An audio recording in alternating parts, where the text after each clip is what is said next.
กราบนอบน้อมบันตาน้อมระลึกถึงอย่างพระผู้มีพระภาคเจ้าอรหันตสัมมาสัมพุทธเจ้าพระองค์นั้นผู้ตรัสรู้ชอบได้โดยพระองค์เองโดยเสียงก้าวของข้าพเจ้า ขอกราบนอบน้อมบันตาน้อมระลึกถึงอย่างพระสัทธรรมคำสอนของพระผู้มีพระภาคเจ้าพระองค์นั้นโดยเสียงก้าวของข้าพเจ้าขอกราบนอบน้อมบันตา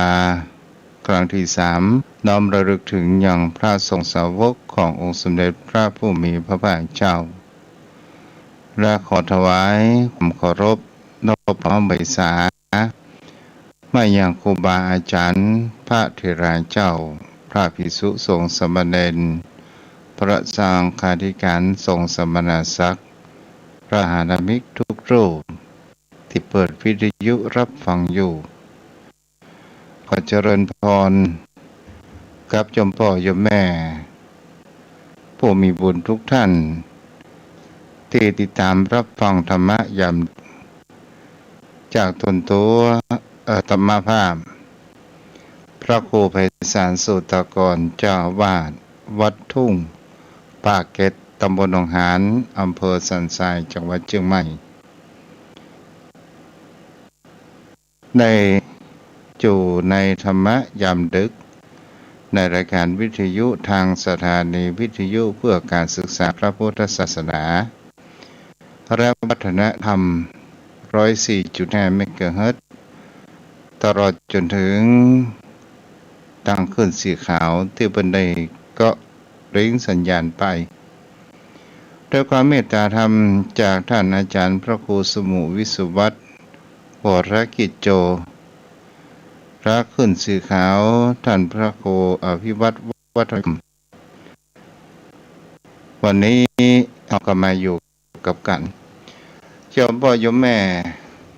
ช่วงนี้ก็เป็นช่วงฤดูหนาวหน้าหนาว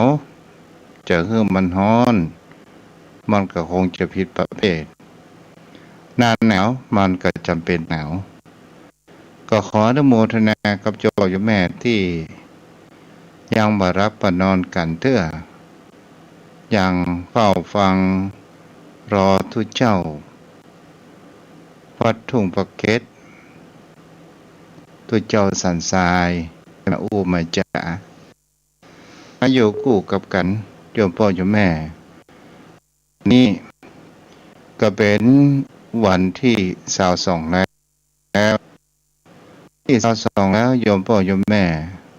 ค้างแหมบกี่วันเฮาก็จะเข้าสู่แห่งกันว่าส่งท้ายปีเก่าต้อนรับปีใหม่แต่เหตุการณ์บ้านเมืองเหตุการณ์โรคระบาดนั้นยังอยู่กับเฮาที่เฮานั้นยังจะศึกษากับตัวของมันอยู่ทำไมเรานี้มันเกิดขึ้นถ้าเฮาอู้ไปแนวทางแห่งคำว่าศีลธรรมโยมพ่อโยมแม่ก็เป็นสิ่งที่คนเฮาจะหันได้ว่าโรคระบาดนี้จะเกิดขึ้นกับบุคคลผู้มีความประมาทเฮาจะหันได้ว่าบุคคลผู้ขาดศีลจะเป็นสิ่งที่คนเฮาจะหันได้ว่าโรคระบาดนี้จะเกิดขึ้นกับบุคคลผู้มีความประมาทเฮาจะหันได้ว่าบุคคลผู้ขาดศีลธรรมต่างๆจะหันได้ว่าจะเป็นวงการการพนันจะเป็นวงการแห่งคำว่าผับบาร์เครื่องดื่มเหล้ายาปะปิ้งสิ่งเหล่านี้เนี่ยโรคโควิดมันจะเข้าไปสู่ในกลุ่มนี้ก็หมายถึงคำว่ากลุ่มที่ขาดศีลธรรมกันแต่กลุ่มผู้ปฏิบัติธรรมกลุ่มที่มีจิตใจอันเป็นกุศลอย่างกับโยมพ่อโยมแม่ท่านผู้ฟังนี้รับได้ว่า คุณงามและความดีในบุญกุศล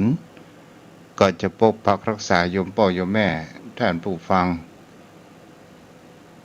อยู่ดีมีสุขเช่นเดียวกันด้วยพุทธานุภาพขององค์สมเด็จพระผู้มีพระภาคเจ้าที่เราเคารพและสักการะบูชาอันที่สูงที่สุดในชีวิตของเรานั้นก็ว่าได้โยมพ่อโยมแม่ก็เป็นสิ่งที่เราก็หันได้ว่าเกิงพุทธกาลเข้ามาแล้วผู้คนเหล่านั้นก็เริ่มจะมีการเสื่อมถอยแห่งการศีลธรรมกันตลอดจนถึงมีผู้คนเปิดห้องว่าส่วนใหญ่ก็เป็นคนที่เห็นแก่ตัวกันเป็นส่วนมากโยมพ่อโยมแม่เราจะลองสังเกตและหันได้ว่าทำไมบุคคล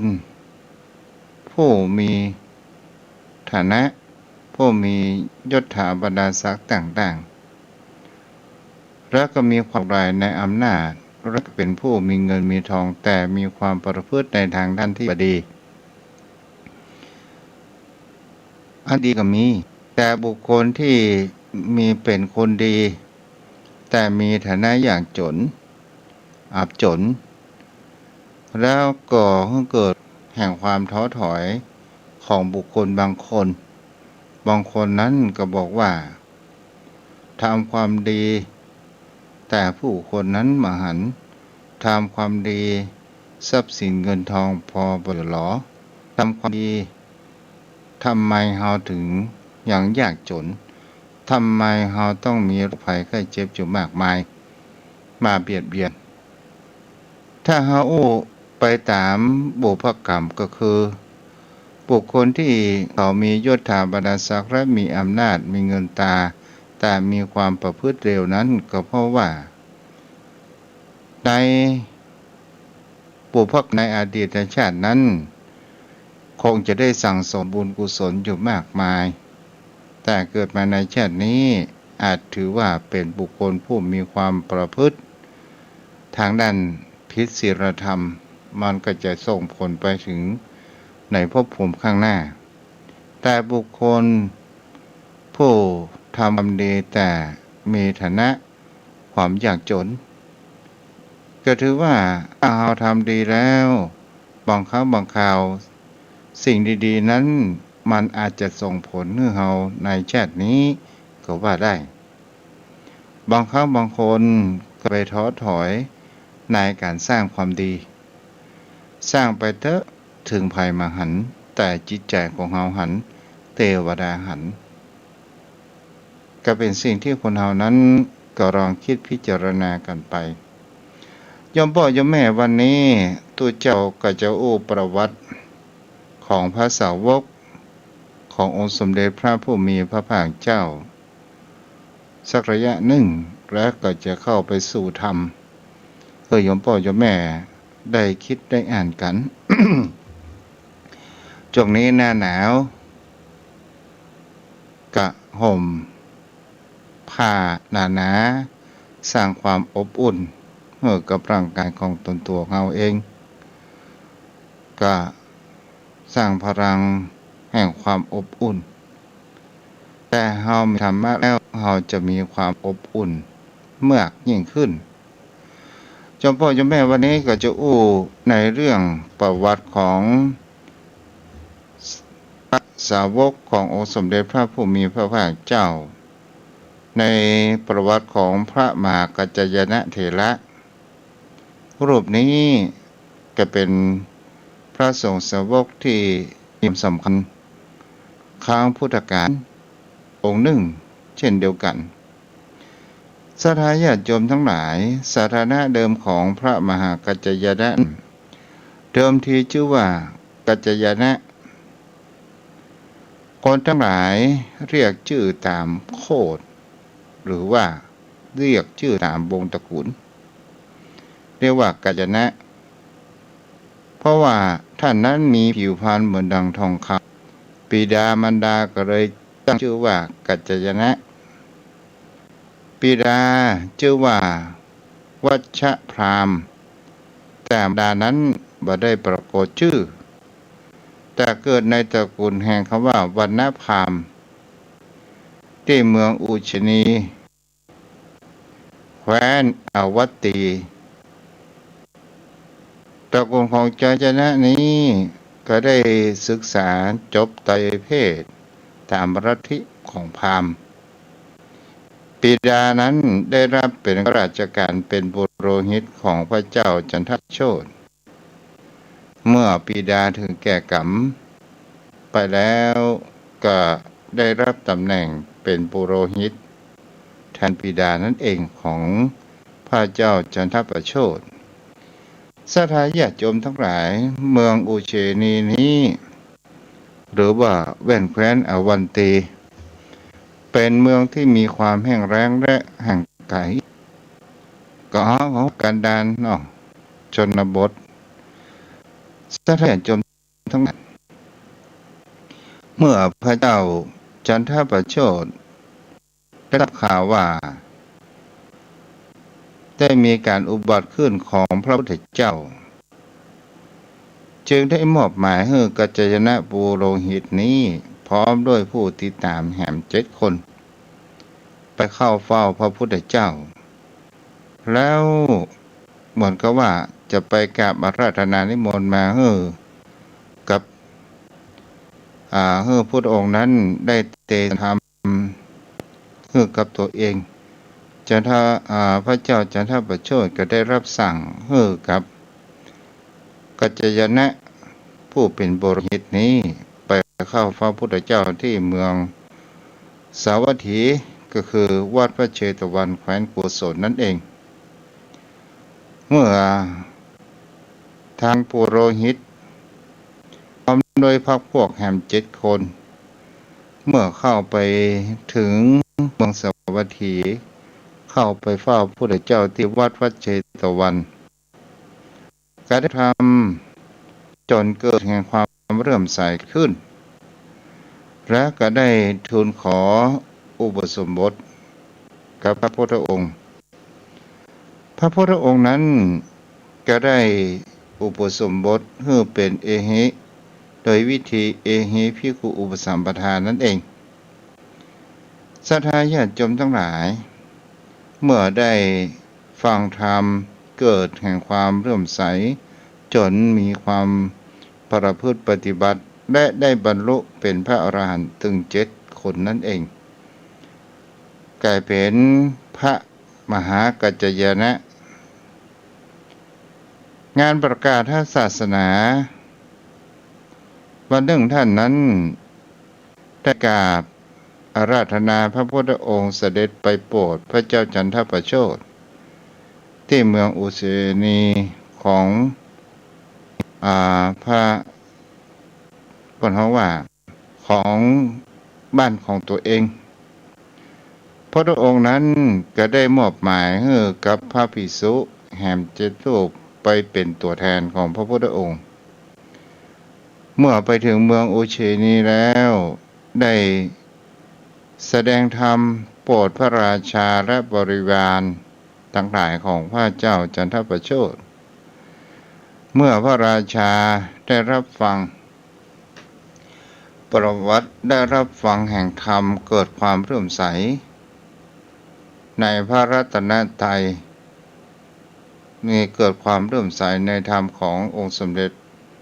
พระผู้มีพระภาคเจ้าคนที่ได้ฟังเหล่านั้นก็ได้บรรลุธรรมเป็นพระโสดาบันเกิดขึ้นเมื่อบรรลุธรรมเป็นโสดาบันแล้วพวกบริวารทั้งหลายก็อยากจะมีความอยากจะบวชปรารถนาอยากจะบวชเกิดขึ้นแต่ใน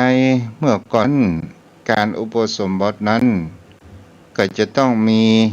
พระภิกษุสงฆ์จำนวน10 รูปก่อนเหตุการณ์เป็นอย่างนี้พระมหากัจจยนะนั้นก็ได้ส่งหนังสือไปถึงทูลถามกับพระพุทธองค์ที่เมืองพระเชตวัน โดยให้อุบาสกโสนกุติกนะนำความนี้ไปบอกก็ได้ว่าโสนกุติกนะนี้มีความอยากจะบวชก็ได้ปั้นเฮาสมัยปัจจุบันเฮาเขาว่าเขียนจดหมายเนาะก็ได้ไปขอทูลขอพุทธองค์เพื่อแก้ไขและพุทธบัญญัติ5 ข้อหนึ่งก็คือการบวชในปัญจตชนบทก็เมื่อถ้าหาอู้กันง่ายๆก็คือบ้านนอกโยมพ่อโยมแม่มีพระสงฆ์5 รูปก็บวชได้ข้อที่2ที่ทูลขอพระที่อยู่ปัญจชนบทขออนุญาตให้สวมรองเท้าหลายชั้นได้ข้อที่3พระที่อยู่ปัญจตชนบทอนุญาตให้นั่งบนอาสนะหนังสัตว์ได้ข้อที่4พระที่อยู่ในปัญจันตชนบทอนุญาตให้ส่งน้ำทุกวันได้5พระที่อยู่ปัญจชนบทรับจีวรถ่ายยกปรวนาถวายเกิน10 วันนั้นได้เมื่อเหตุการณ์เป็นประการเช่นนี้พระพุทธองค์นั้นก็ได้อนุญาตตามที่คำขอของพระปัจจกัจจนะของพระมหากัจจนะแล้วพระมหากัจจนะนั้นก็ได้แสดงธรรมมัทุรสูตรที่เกี่ยวกับเรื่องความบ่แตกแยกของชั้นวรรณะ4 เหล่าคือกษัตริย์พราหมณ์แพทย์สูตรแก่พระเจ้ามัทุราชครั้งเมื่อจบฟังธรรมแล้วพระเจ้ามัทุราชนั้นก็เกิดความเลื่อมใสในรัตนตรัยนับถือพุทธศาสนาตลอดชีวิตโยมพ่อโยมแม่ในเรื่องนี้จะหันได้ว่าพระมหากัจจนะนั้นเป็นผู้เลิศในปฏิสัมภิทา4ที่พระองค์นั้นได้ยกย่องที่ของเรียกว่าเอตทัคคะนั่นเองโยมพ่อโยมแม่เอตทัคคะปฏิสัมภิทา4ก็คืออัฏฐปฏิสัมภิทาแตกฉานในอัตธรรมปฏิสัมภิทาแตกฉานในธรรมนิรุตติปฏิสัมภิทาแตกฉานในภาษา4ปฏิภาณปฏิสัมภิทาแตกฉานในปฏิภาณคือไหวพริบอัตก็คือเนื้อความนอสดาญาณจมทั้งหลาย2ก็คือธรรมรักธรรม3ภาษาก็คงจะได้หลายภาษาอย่างนี้เป็นต้นแล้วก็ปฏิภาณเนาะโยมพ่อโยมแม่ในเรื่องนี้ก็หมายถึงคำว่าพระมหากัจจนะพร้อมด้วยพระภิกษุสงฆ์ทั้งหลายก็ได้เผยแผ่ธรรมให้กับเจ้าเมืองได้บรรลุเป็นพระอริยบุคคลต่างๆเจ้าพ่อโยมแม่ในเรื่องนี้ก็เป็นเรื่องประวัติของพระสงฆ์สาวกพระผู้มีพระภาคเจ้าอรหันตสัมมาสัมพุทธเจ้านั่นเองวันนี้ก็เข้ามาสู่ รักธรรมะก็คือในเรื่องเกี่ยวกับคาถาในพระไตรปิฎกปณาติปฏิกถาว่าโดยบุคคลผู้ฆ่าสัตว์8 ประการมีเหตุประการนี้ต้องอันสดาญาติโยมทั้งหลายคำว่าสัตว์ในที่นี้มันรวมถึงผู้คนเฮาก็ตามคนเฮานั้นที่จะมีเหตุการณ์ที่ฆ่าสัตว์เพราะเหตุ8 ประการนั่นเองเพราะอันอย่างพ่อง1คนที่มีราคะ ฆ่าสัตว์เพราะราคะเป็นเหตุราคะในที่นี้ก็หมายถึงสิ่งที่ว่าความกำหนัดความอยากมีอยากเปลี่ยนอยากได้เจ้าพ่อเจ้าแม่เฮาก็ลองพอสังเกตถ้าเฮาอู้ถึงว่าสัตว์ในที่นี้รวมถึงมนุษย์คนผู้คนเฮาก็ตามบางครั้งบางคราวเฮามีความอยากได้จะทานข้าวขาวจะเป็นการข่มขืนก็ตามฆ่าฟันกันก็ตามก็เพราะว่าราคะเนี่ยเป็นต้นเหตุบางครั้งบางคราวก็เป็นสิ่งที่คนเฮานั้นเบียดเบียนสัตว์ต่างๆเพราะว่าเฮามีความอยากจะกินเฮาจำเป็นต้องได้ฆ่านี่ก็เป็นสิ่งที่คนเฮานั้นก็หันในสังคมของคนเฮาตั้งแต่ไหนแต่ไรมานั่นเองถามว่าหยังเป็นต้นเหตุจะมีกรรมหนักว่ากรรมเบาก็ขึ้นอยู่ที่เจตนาของผู้คนเฮานั่นเองก็หมายถึงคำว่าความตั้งใจและบ่ตั้งใจต่อมาคนที่เป็นคนเจ้าโทสะฆ่าสัตว์เพราะว่ามีโทสะเป็นเหตุคำว่าโทสะในที่นี้ก็หมายถึงความโกรธของผู้คนเฮานั่นเองโยมพ่อโยมแม่บางครั้งบางคราวโอ้กันบ่รู้เรื่องเกิดความโกรธทะเลาะกันวิวาทในวงสุราในวงเหล้าก็ตามในวงการพนันก็ตามตลอดจนถึงบางครั้งบางคราวเฮาก็จะหันแห่งคำว่าโทสะของผู้คนเฮาบางครั้งบางคราวเป็นสิ่งที่เฮาจะหันได้ว่าข่าวที่เขาด่าปุพการีเขาฆ่าด้วยโทสะด้วยความแค้นใจว่าด่าปุพการีของตัวเองเฮาก็เป็นสังเกตที่จะหันได้ว่าถึงเขาด่าปุพการีของเฮาแต่ถ้าว่าเฮาเป็นคนที่มีสติและเฮาคิดไปกว่ายาวๆเพราะว่ามันจะเกิดเพศภัยกับตนตัวของเฮานั้นเกิดขึ้นแต่บุคคลเฮานี้มันฆ่าด้วยโทสะกันเป็นส่วนใหญ่แม้กระทั่งสัตว์สิ่งหิ่งห้อยก็ตามโยมพ่อโยมแม่จะหันข่าวในการที่วัยรุ่นที่โคตรเมียของตัวเก่าและกามสุนัขโยนลงหน้าต่างก็เพราะว่าความโกรธ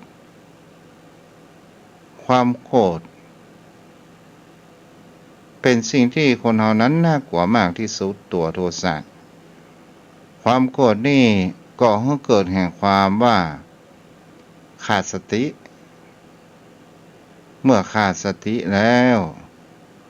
มันก็จะเป็นอารมณ์มันก็จะเป็นปีศาจเข้าสิงสถิตแต่ทำได้ทุกสิ่งทุกอย่างฆ่าได้ทั้งพ่อทั้งแม่ฆ่าได้ทั้งลูกถ้าว่าเฮาอู้ถึงว่าทำกับสัตว์อย่างเช่นบางท่านบางคนขี่รถไปแก่หน้าบ้านนั้นสุนัขไล่พอเวลาผ่านไปไล่แล้วเฮากำไม้บุบมันถ้าว่าสุนัขนั้นมันได้รับความเจ็บก็ได้รับความเจ็บเพราะว่ามันเห่ามันไล่ถามว่าเห่านั้นมีความโกรธในเมื่อครั้งก่อนที่มาไล่ขบเห่านั่นเองแต่เห่ามาฟาดมาฟันบางครั้งบางคราวเบื่อมันฆ่ามันอย่างนี้เป็นต้นนี่แหละโยมพ่อโยมแม่เหตุประการที่ว่าบุคคลที่ฆ่าสัตว์มันมีด้วยกัน8ประการนั่นเองต่อมาก็คือคนที่เจ้าโมหะก็คือคนที่มีความหลงที่ฆ่าสัตว์เพราะมีโมหะเป็นต้นเหตุโมหะนั้นก็หมายถึงเขาว่าอย่างเช่นถ้าว่าเขาเป็นลูกน้องแต่เจ้านายเขานั้นเป็นคนพาลเป็นคนบดีและทำให้เขาตอนแรก ทำให้เฮานั้นเกิดแห่งความเรื่อมใสเกิดขึ้นเมื่อความโมหะของเจ้านายนั้นครอบงำก็เลยคำสั่งให้ตนตัวของเฮานั้นไปประทุษร้ายกับบุคคลอื่นเจ้าพ่อเจ้าแม่ถ้าประทำก็ถือว่าเฮาก็จะต้องได้รับโทษแห่งก็เป็นสิ่งบังคับบังคับคนเฮานั้นเพราะหลงเชื่อจะเป็นข่าวในเรื่องอะไรอย่างก็ตามถ้าว่าบุคคลเฮานั้นเกิดมีความหลงเชื่อบางสิ่งบางอย่างที่เกิดตามธรรมชาติคนเฮานั้นมีความหลงว่าสิ่งนั้นสิ่งนี้จะบันดาลโชคอย่างฮือเฮานั้นได้แต่บุคคลเฮานั้นลืมไปว่าคำว่าโชคในที่นี้ก็หมายถึงว่าชีวิตชะตาของคนเฮานั้นเองเมื่อเฮามีความสุขสบายเมื่อเฮามีอวัยวะครบถ้วน32ประการด้วยกันเฮาก็ยังมีกำลังแขนกำลังขากำลังใจกำลังความคิดปัญญาเฮาก็สามารถที่จะทำมาหากินนั้นได้ถ้าเฮาเป็นบุคคลที่ว่าเฮาไปเชื่อและไปหลงคนอื่นมากเกินไปมันจะอาจพาให้เฮานั้นมีความหายนะและก่อให้เกิดแห่งความชิบหายนั้นได้ไปฆ่าผู้อื่นนั้นได้จนพ่อจนแม่เฮาก็ลองสังเกตอย่างข่าววัยรุ่นตีกันก็เพราะเหตุอะไรอย่างเล่าเพราะเหตุแห่งเขาว่าโมหะจากเพื่อนจากฝูงนั้นมาร่วมกันว่าเฮาทำแล้วจะเป็นการล้างแค้นอย่างนี้เป็นต้นนี่ก็คือตัวโมหะต่อมาก็เป็นสิ่งที่คนเฮานั้นมาเข้าใจแห่งตัวที่สี่คนที่เฮาฆ่าสัตว์ก็เพราะว่าความมีมานะเป็นต้นเหตุมานะก็คืออย่างเล่ามานะก็คือความถือตัวถ้าเฮาอู้เป็นภาษาชาวบ้านมานะก็คือความเปิ้นเฮาว่าศักดิ์ศรีบางท่านบางคนนี่มีความหลงมีความถือเนื้อถือตัวแห่งเขาว่ามานะหรือว่ามีศักดิ์ศรีสูงมากเกินไปบางครั้งบางคราวศักดิ์ศรีนั้นกินก็ว่าได้แถมปอนั้นมันยังมาสร้างความวุ่นวายให้กับตนตัวของเรานั่นเองบุคคลใดก็ตามที่ว่ามีมานะความถือเนื้อถือตัวหรือว่าอัตตาอีโก้ถ้ามีบุคคลอื่นทำอะไรอย่างก็ตามมือกับเฮาแล้วก็ตอบไปว่าฮู้ก็ว่าไอ้เป็นหยังจานข้าวหลายอย่างยอมพ่อยอมแม่ข้าวที่ผ่านมาบางครั้งบางคราวที่มีความกลางในเมื่อสมัยเป็นคนธรรมดาเป็นไอ้แก้วอาคำอยู่ก็มันไม่มีเหตุอะไรอย่างเมื่อลงเลือกตั้งได้รับเป็นอบต.สท.เป็นผู้ใหญ่บ้านก็ตามเมื่อลงไปแล้วเปลี่ยนแปลงลืมเป็นงัวลืมตีนคนลืมกำพืชของตัวเองและบางครั้งบางคราวจะเป็นสิ่งที่ว่าเปิ้นกล่าว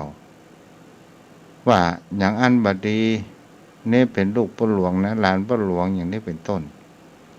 ก็เกิดมีความมานะถือตัวเป็นเหตุอาจจะไปฆ่า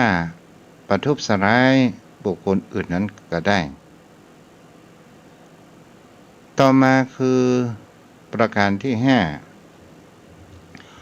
คนละโมบฆ่าสัตว์เพราะอะไรอย่างเพราะมีคำว่าโลภะเป็นต้นเหตุจนพ่อจนแม่เฮาก็เรามาสังเกตดูว่าบางครั้งบางคราว พี่น้องยื้อแย่งสถานที่ที่ดินที่อยู่อาศัยมรดกต่างๆความโลภนี้มันเข้ามาบังตาก็โดยความคิดว่าที่นั้นก็จะต้องเป็นของเฮา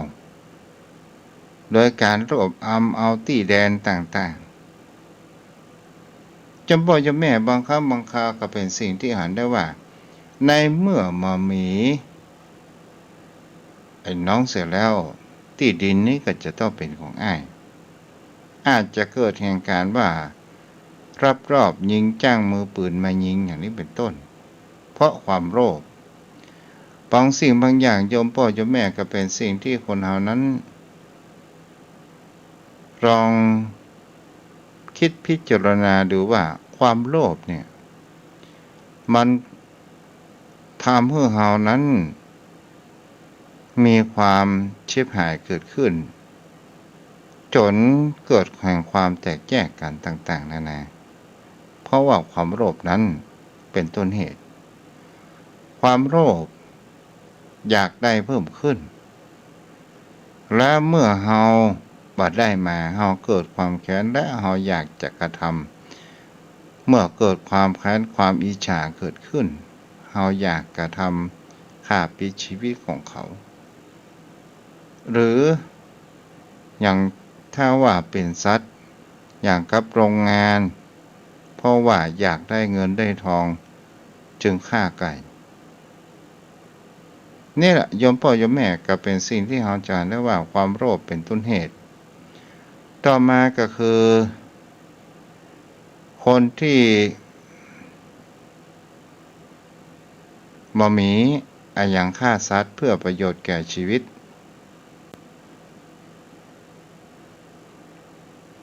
ก็คือเป็นสิ่งที่คนเฮานั้นเพื่อประโยชน์แก่ชีวิตคนที่ไม่มีอะไรฆ่าสัตว์เพื่อประโยชน์แก่ชีวิตอันนี้ก็เป็นเปิ้นเฮาว่าเมื่อเขาว่าของเลี้ยงโลกนี่นะโยมพ่อโยมแม่ที่เฮากินกันทุกวันจะเป็นหมูเป็นไก่งัวควายตลอดจนถึงปูปลาอะไรอย่างก็ตามที่เฮาฆ่าเพื่อเฮาประทังชีวิตอย่างนี้เป็นต้นแต่มันจะเป็นกรรมเป็นบาปอย่างใดมันก็ขึ้นอยู่ที่เจตนาของเฮานั่นเองต่อมาก็คือคนพาลฆ่าสัตว์เพราะว่าความสนุกนั้นเป็นเหตุอย่างเช่นคนที่ชอบจอมเบ็ดคนที่ชอบจนไก่ต่างๆเพราะว่าอยากจะมีความสนุกสนานนั่นเองประการสุดท้ายก็คือพระราชาฆ่าสัตว์เพราะมุ่งหมายรักษาขนบธรรมเนียมประเพณีเจ้าพ่อเจ้าแม่เฮากำลังดูสังเกตที่ประเทศเนปาล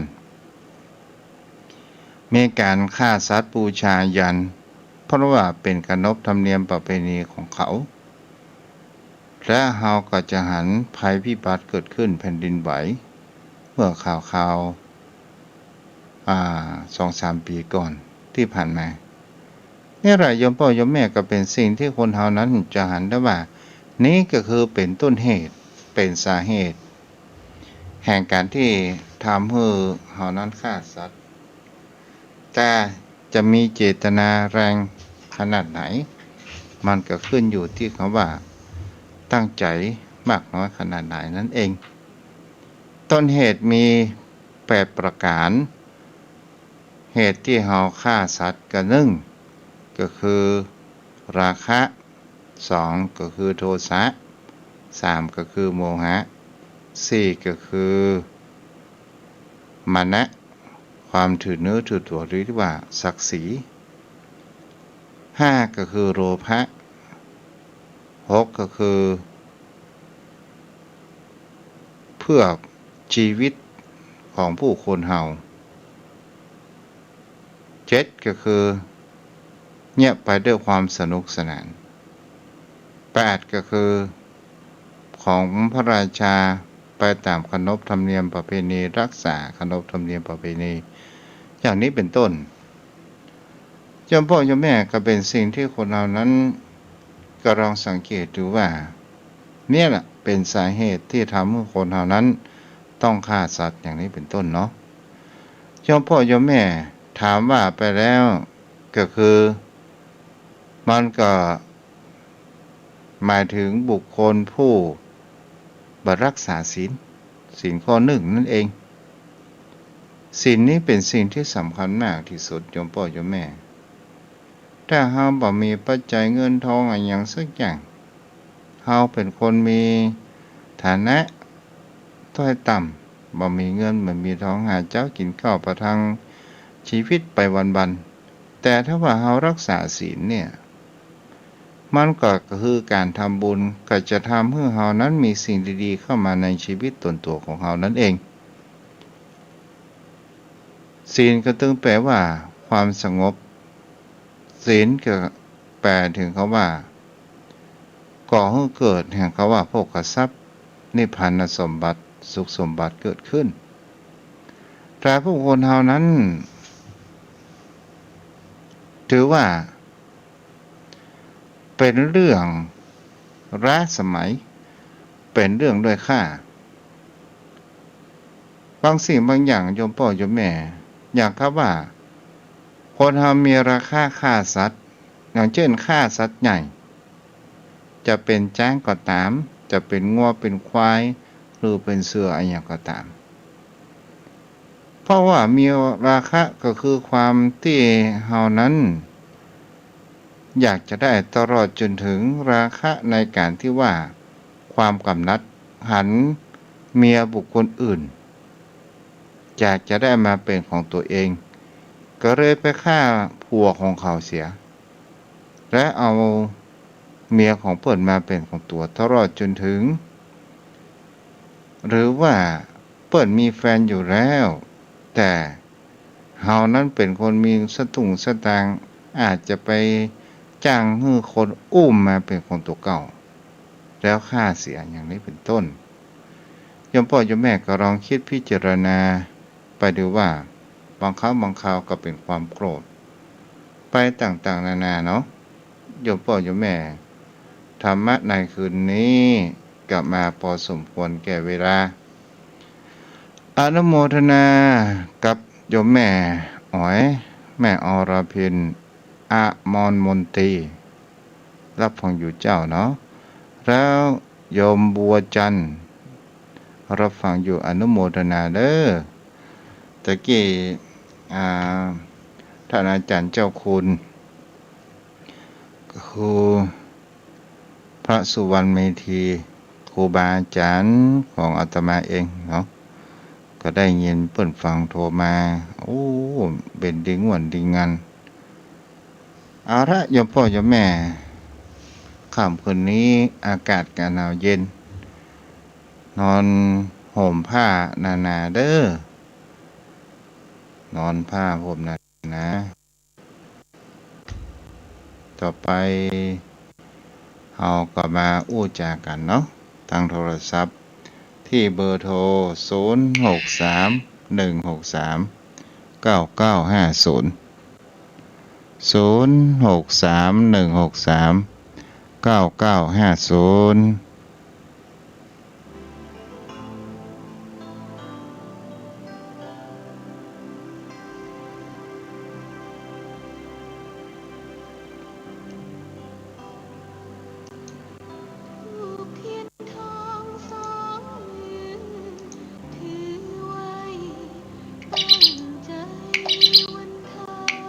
เจริญพรแม่ประกายพึกษ์เจริญพร ไอ้สัตว์เจ้า เจ้ารับล่ะ ตอนนี้นอนฟังอยู่เจ้า เจ้าเอาอนุโมทนาเด้อจะผู้รักษา เจ้า จะ เจ้า ผู้รักษาเจ้าอ้าวใครจะโทรมาแหมมีก่อฮะเจริญพร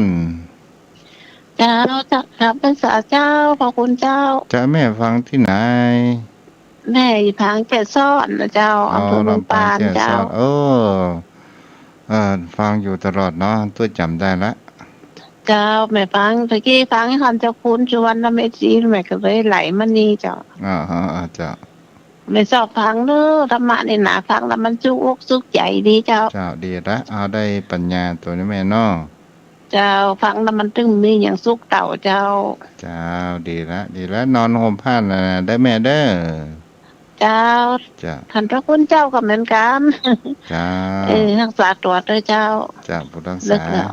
วันนี้ตังที่เชียงใหม่ตังที่นี่หนาวขนาดตู้เจ้าจนได้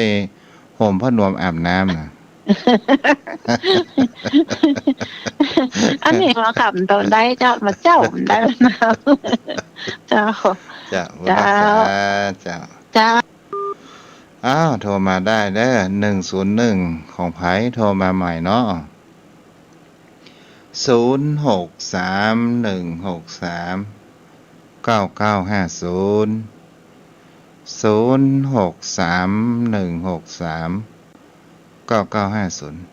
หน้าหนาวนี่ดีอย่างรับอิ่มรับเต็มนานแจ้งดีเนาะโยมพ่อโยมแม่บางท่านบางคนโอ้ถึงตีสี่ตีห้าก็จะลุกแล้วพอมันอิ่มแล้วมันนอนบ่ได้มันฮ้อนหลังนี่นะมันก็เป็นไปตามของภายของมันเพิ่นว่าเป็นละออนนี่จะรับนักเป็นคนใหญ่มาเริ่มจะรับน้อยลงไปเจริญพรแม่อู้ทางโทรศัพท์เลยนมัสการจ้าจ้าแม่ฟังไหนที่ไหนพระเจ้าอยู่ปังแง่อ่อนใต้เจ้าอ๋อปังแง่อ่อนใต้เนาะหนาวก็ต้องไม่อ่อนฮะต้องแจ้งอย่างเรียนถามพ่อคุณเจ้าเจ้าแม่คนมันนี่เปิ้นไปวัดไหว้พระหักศีลแล้วก็เปิ้นก็มารักษามาบ้านก็เป็นคนเดิมอยู่มันเก่าเปิ้นยังบ่ได้สติปัญญาอันยังไหนเนาะก็หมายถึงเขาว่าเขาฮับเพียงแค่ปากแต่จิตใจของเขานั้นมาฮับนั่นเองโยมแม่ก็หมายถึงเขาว่าบ่ได้ประพฤติปฏิบัติต่างกับบุคคลที่ไปวัดแต่มีเจตนาในการรักษาศีลก็ถือว่าบุคคลที่สมมติว่าโยมแม่เจ็บแขนเจ็บขาเป็นหั่นเป็นที่ไปไหนบ่ได้อีเนาะแล้วเฮามีเจตนาถึงวัดถึงวาใจของเฮาถึงวัดถึงวาและเฮารักษาศีลอย่างนี้เป็นต้นก็ถือว่าโยมแม่นั้นเป็นผู้มีบุญอย่างนี้เป็นต้นได้ทำบุญกุศลเนาะจ้าจ้าเปิดเป็นเรื่องของบุคคลโยมแม่จะสงสารเพิ่นสงสารตัวก็เฮาดีกว่าเนาะเฮารักษาได้แม่เด้อกำลังใจเจ้าโทรเข้ามาใหม่ได้0631639950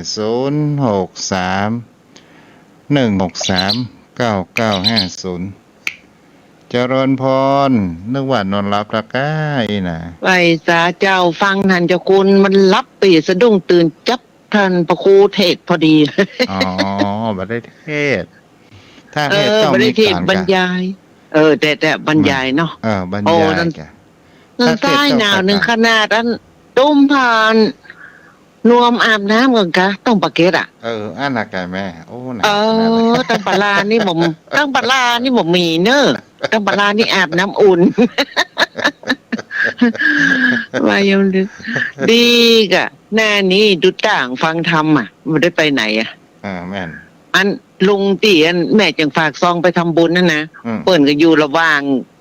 งโควิดเปิ้นกักตัวถึงได้ใส่กันได้อยู่ต่างคนนี่บ่ได้เป็นย่างกันแล้วเหรออยู่ข้างบ้านกันแล้วเนาะเจ้าหน้าบ้านแม่เนี่ยก็หิมกันเนี่ยก็ได้ก็กันบ่ได้เข้าไปแม่ก็ซื้อหยังไปฝากเพิ่นเนี่ยก็แม่เอาน่ะก็จิตใจกำลังใจกันไปแม่ลูกเพิ่นน่ะเอามาไปทำงานน่ะเบ็กอี้ว่ะแม่กำลังใจกันเนี่ยก็แม่ฟังกะจ้าฟังอยู่เป็นแฟนประจำโลก AF อ่ะสาธุ เจ้าบุรักษาเด้อ เจ้า จ้ะ โทรเข้ามาได้0631639950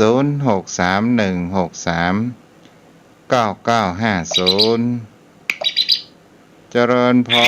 ร มาประการครับหลวงพ่อผมครับฟังโมก ถวายความเคารเดี๋ยวหนาเลิกจะมาหนานสายยันน่ะ จ้าก็เดี๋ยวคงจะมาแล้ว จ่ายที5 ที เอาไว้ปิดท้ายจ้าบุรักษาหลวงพ่อกิจเนาะเอาเพราะนั้นโทรเข้ามาได้ 0631639950 เรารับประกาศปะนานน่ะโอ้บันรับได้เลยเจริญพรนึกว่ารับละอีนะครับ ขอกราบแทบไตรไวสาในบารมีศีลธรรมกรรมฐานท่านเจ้าครับ จ้า ได้ฟังน้ำฟังธรรมเมื่อค่ำยามคืนก็มันก็เป็นที่ปิติยินดีในน้ำธรรมคำสอนท่านเจ้าฟังก็ม่วนไปไม่ค่ำก็มาได้รับเสียท่านพระคุณเจ้านั่งฟังอยู่ครับ เอาอนุโมทนาเด้อสาธุ ครับ อนุโมทนากัน อากาศมันก็เป็นไปตามฤดูกาลแล้วนะท่านเจ้าเนาะมันก็เย็น หนาวสำหรับพี่หนาวอ่ะ ถึงเดียวนะท่านเจ้าเอ๋ยตะวันเกณฑ์เดียวเดือนเกณฑ์เดียวกันเต้าเดียวกันนะครับ เดี๋ยวว่าได้ห่มผ้าตวบอาบน้ำตัวนี้ อาบเจ้าหน่อยอาบน้ำอุ่นเหมือนกันนะครับเจ้าหน่อย จ้าแม่นนะ ก็เพิ่นก็ฟังกับเจ้านักเนาะมันสัญญาณมันไปถึงอย่างลำปางอย่างว่านะท่านเจ้า อัน เนาะ นั้นเป็นเครือข่ายของขึ้นสีขาว เนาะเพิ่นเชื่อมไปก็ครับ จะเพิ่นเชื่อมจากวัดฝ่ายหินไปลิงก์สัญญาณไฟ อ๋อดีเนาะนำทำคำสอนเผยแผ่ธรรมะได้ใน เปิ้น ฮะ ขอเครือข่ายของเปิ้นมีหลายจังหวัด แล้วก็ทางวัดฝ่ายหินก็ลิงก์เปิ้นมาตัวเองอะ อ๋อเลยเชื่อมต่อกันไปนะครับเนาะ จ้ะอย่างกับตอนนี้นี่ของตอนของตู้นี่เปิ่นปลดลิงก์ไปละปิดล อ๋อง ไปเนาะแล้วก็ ครับนี่ก็ มาฟัง104.5เนี่ยกัน ค่ะอันนี่ก็104นะท่านเจ้าฟัง104นะครับ 104ก็อยู่ในเขตเชียงใหม่พ่องลำปางพ่องบางส่วนให้กันลำพูน อ๋อไปได้ไกลเหมือนกันนะครับเนาะ จะบางส่วน จ้ะ ครับฟังนักครับ แต่ว่ามันบางท่านเพิ่นก็ฟังแล้วเพิ่นได้โทรไปเนาะได้โทรไปถึงไหนถึงเบาเหมือนกันท่านเจ้าคำสอนผู้ของนั้นพุทธเจ้าที่พระสงฆ์องค์เจ้าแต่ละตนแต่ละองค์เพิ่นได้เผยแผ่ธรรมะไปนะครับ แม่นน่ะ อ่า เพราะนั้นมีอย่างเสริมพ่องฮะ โอ้ได้ฟังได้ดีมีเนื้อธรรมคำสอนสาระดี เรื่อง จุด การ ประ ฆ่า สงค์ของมัน สัตว์บางท่านบางคนก็บอกว่า มันมีข้อนี่นะ ในท่านเจ้า ตอนที่ว่าฆ่าเพื่อประโยชน์แก่ชีวิตเนี่ยเพราะนั้นว่า มัน มันเป็นแบบนักประบับนี่ได้พ่องเหรอกำเฮากำเนาะ พออู้ถึงการฆ่าสัตว์ อืม มันก็มีองค์ค่าของมันในการฆ่ามีจิตเจตนาอยู่แล้ว ถามว่ามันเป็นบาปเป็นกรรมก็ ถ้าอู้ถึงรักศีลรักธรรมมันก็เป็นท่านพระคุณเจ้ามันก็หลีกเลี่ยงไปได้ตามองค์ค่าของมันนะครับ มันบาปมันก็คงจะแตกต่างกันไปที่ว่ากรรมนักกรรมเบาเพราะเรามาคิดดูอย่างสัตว์บางอย่างมันก็มีประโยชน์นักบางอย่างมันก็มีประโยชน์น้อย บางอย่างมันก็ใช้กำลังในการฆ่านักบางอย่างก็ใช้กำลังในการฆ่าน้อยก็มันก็คงแตกต่างกันไปอย่างเป็นสัตว์ใหญ่อย่างช้างม้างัวควายอู้ถึงคุณมันก็มีคุณนักนะครับท่านพระคุณเจ้าใจการใจงานมีคุณต่อเฮานัก แต่ว่าสัตว์บางอย่างยังเป็นหมูเป็นเป็ดเป็นไก่อย่างนี้คุณมันก็อาจจะมีน้อยมันก็โทษมันก็แตกต่างกันไปท่านพระคุณเจ้า แต่ถามว่ามันเป็นบาปก็มันก็เป็นครับ มันก็หลีกเลี่ยงบ่ได้ครับ เพราะว่าศีลธรรมพระพุทธเจ้ามันแน่นอนชัดเจนแล้วครับ มันจะเลี่ยงบาลีบ่ได้ท่านเจ้า มันเป็นของชาวโลกเนาะ ครับมันก็เป็นของเจ้าโลกครับ มันนี่มันก็ถูกท่านพระคุณเจ้า แต่ว่ามันบางทีมันอาจจะเป็นบาปจริง แต่ว่ามันเบาลงได้ เพราะบางทีเฮาฆ่ามันแล้วครับเฮาไปทำบุญกับเฮาไปสร้างประโยชน์มันก็บาปมันก็ตื่นขึ้นมาครับมันบ่หนักนะครับ คือได้เป็นบุญเป็นกุศลกับตัวของมันโตยแล้วก็ตัวของเฮาโตยครับ เอาแบบแม่ชีเนาะ นะครับ เอาแบบแม่ชีอยากกินปูเนาะ เจ้าปู่ไต่อันไม้มันตกบ่ห่างนะครับ มันบางทีนะท่านพระคุณเจ้าอย่างคนเฮาก็เช็คเช่นเดียวกันนะ อย่างไปวัดเนี่ยไปวัดมาปีกมาหันป่าโอ้บางทีชีวิตชาวโลกแล้วมันก็มีพ่องไปธรรมดาท่านพระคุณเจ้า แม่นละ จะฆ่าเนื้อก็กลัวบาปฆ่าเนื้อก็เสียดายท่านพระคุณเจ้า เลยเอาจงขี้ดีในนี้เนาะ เลย เอาเขาบอกว่า น้ำร้อนปลาเป็นน้ำเย็นปลาตายเอ้าใส่น้ำร้อน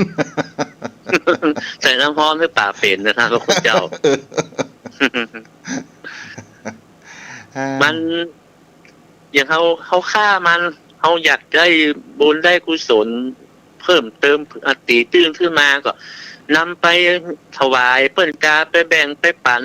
ให้คนอื่นเนี่ยครับมันก็เป็น โอ้ไปสรุปก็คือ เป็นบุญ อยู่ที่ความตั้งใจนักตั้งใจน้อยเนาะ ครับ อัน มัน นี้ ก็เป็ ก็ น คือเรียกว่าเจตนาเนาะเพราะ ได้ นั้น ครับเจตนาท่านเจ้า จะหมดเวลาแล้วเด้อวัน โอ้ พุธวันแรงปากันใหม่เนาะ ครับขอกราบแทบใต้ไว้สาในบารมีธรรมศีลธรรมกรรมฐานท่านเจ้าด้วยความเคารพอย่างยิ่งครับกราบไว้สาครับ บุญรักษาเด้อวันนี้ก็ไว้เพียงเท่านี้เด้อโยมพ่อโยมแม่วันพุธเราก็มารับฟังกันในช่วงมาแรงโอ้อินดูเปิดเนาะเจริญพร แม่ เจ้าแม่ฟังที่ไหนจะหมดเวลาแล้ว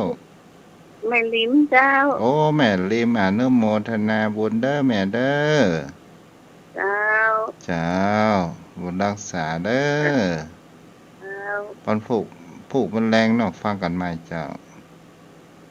เอาได้โยมพ่อโยมแม่นอนรับฝันดีห่มผ้าหนาๆเด้อสร้างความอบอุ่นนอนรับฝันดีบุญญาบารมีด้วยพุทธานุภาพธรรมานุภาพสังฆานุภาพปกปักรักษาอายุวโนสุขังพระรัง